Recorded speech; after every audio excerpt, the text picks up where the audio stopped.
kali ini aku mau kasih beberapa informasi mengenai perbedaan kontraksi palsu dengan kontraksi asli, karena masih banyak ibu hamil yang belum paham antara kontraksi asli dengan kontraksi palsu, terutama ibu hamil yang baru pertama kali mengandung.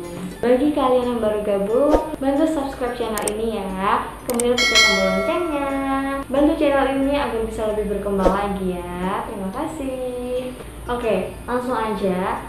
Sebelumnya, kontraksi asli dengan kontraksi palsu. Biasanya sebelum kontraksi asli itu pasti akan terjadi kontraksi palsu. Nah, kontraksi palsu itu biasanya terjadi mulai kehamilan 35 ke atas ya. Banyak ibu hamil yang sudah merasakan kontraksi palsu. Nah, kontraksi palsu itu seperti apa? Kontraksi palsu ini biasanya terjadi 1 jam sekali atau mungkin sehari cuma 2 kali. Yang pasti kontraksi palsu ini terjadinya belum intens, masih jarang-jarang terjadi ya. Kemudian kontraksi palsu itu biasanya untuk kita buat gerak-gerak ngapain atau buat istirahat, itu biasanya udah hilang, udah nggak kerasa lagi kontraksinya. Itu kalau kontraksi palsu.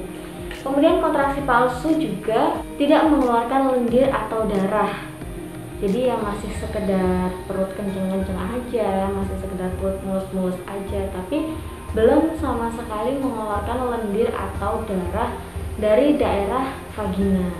Nah, karena belum mengeluarkan darah, belum mengeluarkan lendir, kemudian belum intens kontraksinya, jadi kontraksi palsu ini kalian belum perlu untuk pergi ke rumah sakit. Kalian cukup tunggu di rumah aja sampai nanti ngerasain kontraksi asli.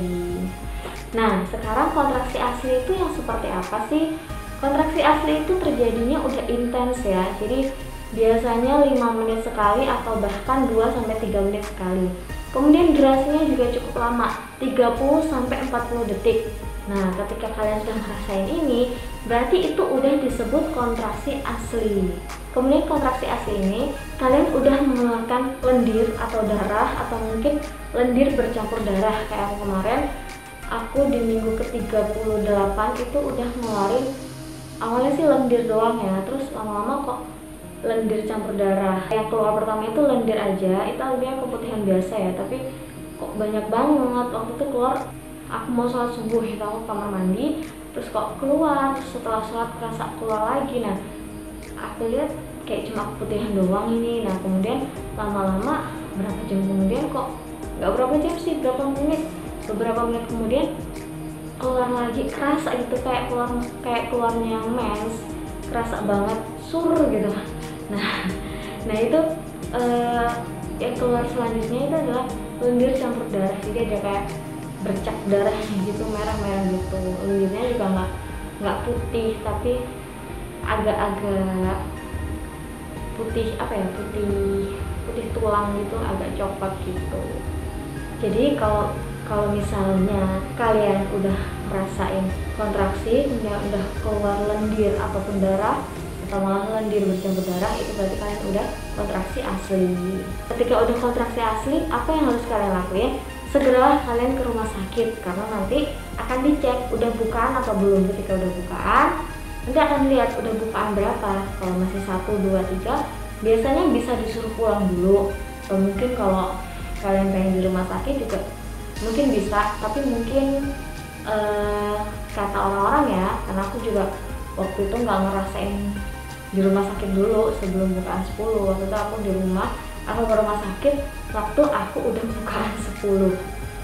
Jadi ceritanya waktu itu aku ngerasa kayak kontraksi asli ya. Aku kan juga belum pengalaman kontraksi asli dengan kontraksi palsu. Jadi aku pikir ini udah kontraksi asli, soalnya udah 5 menit sekali. Terus aku cekin ke rumah sakit, ternyata sama sekali belum ada bukaan.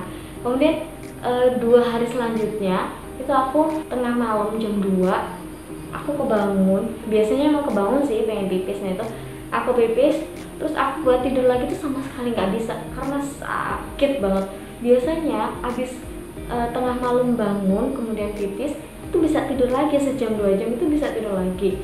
tapi ini sama sekali nggak bisa. Jadi apa ya, kalau kata orang kalau udah ngerasain kontraksi asli itu udah nggak bisa senyum, dan itu bener dong. Aku kayak udah ngerasa udah apa ya, sakit itu udah intens, udah 5 menit sekali, tapi belum yang 2 menit sekali, itu belum sih, memang masih 5 menit sekali. Dan perut aku juga udah kerasa kenceng banget. Paginya itu jam 6 aku cek ke rumah sakit, ternyata sama sekali belum ada bukaan lagi dong. Ya udah, aku disuruh pulang. Udah aku pulang, terus aku ngelakuin gerakan teknik Mariam, aku jalan muterin rumah, dan sekitar abis duhur itu jam 12 aku cek lagi ke rumah sakit dan ternyata udah bukaan lengkap, aku udah siap lahiran. Makanya aku bener-bener udah nggak kuat ngapa-ngapain loh. Jalan dari turun mobil sampai masuk ke rumah sakitnya itu aku nggak kuat, jadi sampai diambil kursi roda, karena emang bener-bener boro-boro makan ya, buat senyum aja itu emang udah bener-bener nggak bisa kalau udah ngerasain kontraksi asli. Nanti kalau misalnya kalian udah ngerasain kontraksi asli, kalian langsung datang ke rumah sakit, kalian langsung dicek udah berapa bukaan. Kalau misalnya udah bukaan lengkap, kalian akan langsung dipersiapkan untuk persalinan. Yang pasti kalian harus selalu stay positive thinking, jangan pernah negative thinking. Selalu afirmasi positif ke diri kalian, juga ke janin kalian, buat semuanya baik-baik aja. Oke, sekian dulu video aku kali ini. Terima kasih udah menyaksikan video aku dari awal sampai akhir.